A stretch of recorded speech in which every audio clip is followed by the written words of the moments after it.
दोस्तों, किस श्राप के कारण महिलाएं ही गर्भवती होती हैं? पुरुष क्यों गर्भ धारण नहीं करते? यह कष्ट केवल महिलाओं को ही क्यों उठाना पड़ता है? इसके पीछे हमारे पुराणों में एक प्राचीन कथा का वर्णन मिलता है जो ब्रह्मदेव ने देवी सरस्वती को सुनाई है। आइए आपको वह कथा सुनाते हैं। एक बार देवर्षि नारद भगवान श्री कृष्ण से पूछते हैं, हे प्रभु, केवल स्त्रियां ही गर्भ धारण क्यों करती है, पुरुष क्यों गर्भ धारण नहीं करते? ब्रह्मदेव ने ऐसी रचना क्यों की? इसके पीछे का रहस्य क्या है? श्री कृष्ण कहते हैं, हे देवर्षि, आपने उचित ही प्रश्न किया है। आपके इस प्रश्न का उत्तर प्राचीन काल की एक कथा में है, इसीलिए मैं आपको वह कथा सुनाता हूँ। इस कथा को सुनकर आपको ज्ञात हो जाएगा कि केवल स्त्री ही क्यों गर्भवती होती है और पुरुष क्यों नहीं। तब भगवान श्री कृष्ण नारद जी को कथा सुनाने लगते हैं। एक समय की बात है, ब्रह्मलोक के चारों ओर दिव्य प्रकाश फैला हुआ है जो न तो सूर्य का है और न ही चंद्रमा का। यह स्वयं ब्रह्मा जी की आभा है। ब्रह्मा जी के पास ही उनकी श्वेत वंशी और सुंदर मोरपंख से सजी वीणा लिए देवी सरस्वती विराजमान है। देवी सरस्वती ने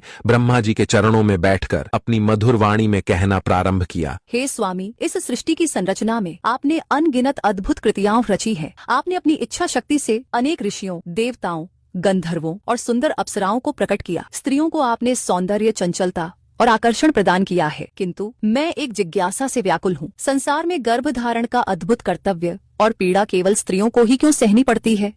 ये विशेषाधिकार और ये कष्ट केवल स्त्रियों के लिए ही क्यों निर्धारित हुआ?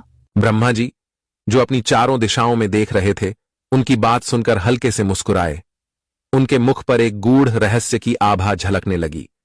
उन्होंने अपना आसन थोड़ा समायोजित करते हुए कहा, हे देवी, आपने आज एक अत्यंत महत्वपूर्ण प्रश्न किया है।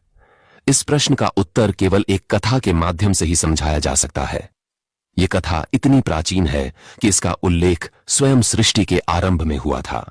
इसे सुनने से न केवल आपकी जिज्ञासा शांत होगी, बल्कि इसे सुनने वाली स्त्री को गुणवान और रूपवान संतान का आशीर्वाद भी मिलेगा।